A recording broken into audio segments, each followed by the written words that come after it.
Eto pa mga bossing ko, ang isa sa mga pinakamaganda na dapat ay magawa po natin mga bossing bago pumasok ang mga unang buwan mga bossing. Or kaya sa mga huling Martes o huling Biyernes, unang Martes, unang Biyernes, mainam na subukan nyo po ito. Ito pa mga bossing ko ay ang ating asin. Ang gagawin lamang po natin mga bossing ko, ibubudbud po natin to dito mga bossing yan, yung ating asin. At pagkatapos ay magwi-wish po tayo na sa pamamagitan nito ay hindi na tayo mamalasin at buong buwan tayong suswertihin. At mas magiging masagana ang ating pong pamumuhay. Ganyan lang po ang inyo pong gagawin mga bossing. Ugalin nyo po ito sa mga unang araw ng pasok ng buwan or kaya po mga bossing ko, huling Martes at huling Biyernes mga bossing. Ito pa mga bossing ko, isa sa mga subok na at paborito ko rin na gawin mga bossing ko pagdating sa usapin ng asin. Kasi ang asin mga bossing ko ay mabisang pang cleansing, nagtataboy po ito ng mga kamalasan at ito po ay nag-a-attract ng swerte. Pagdating sa usapin ng mga punsoy, ang the best po mga bossing ko ng pang-cleansing ay ang asin.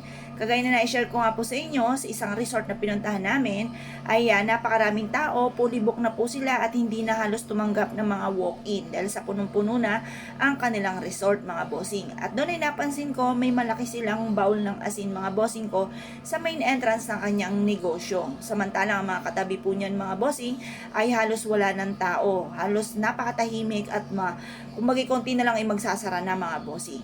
Pero sa kanila ay dinudumog mga bossing, bukod sa ganda ng kanilang ambience ay meron din silang pang cleansing at pantabay na mga kamalasan. At talaga naman tunay na nare-relax ang mga taong pumupunta po doon mga bossing.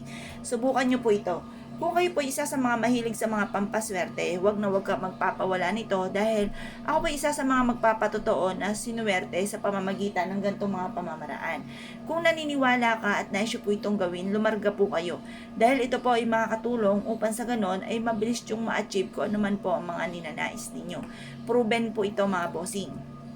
Ngayon pa mga bossing, kung naniniwala ka, subukan nyo po itong gawin. Linisin nyo muna yung CR po ninyo mga bossing. At pagkatapos mga bossing ko ay maglagay ka ng asin sa inyo pong aridoro or sa mga strainer po na yung kagaya ng lababo, yung paliguan po natin, yun, maglagay ka doon ng asin mga bossing. Sa mga butas-butas na yan. Sa mga kusina rin po ninyo, maglagay din po kayo. Kasi minsan, ang pinahahalagahan lang lagi natin ay sa may main door.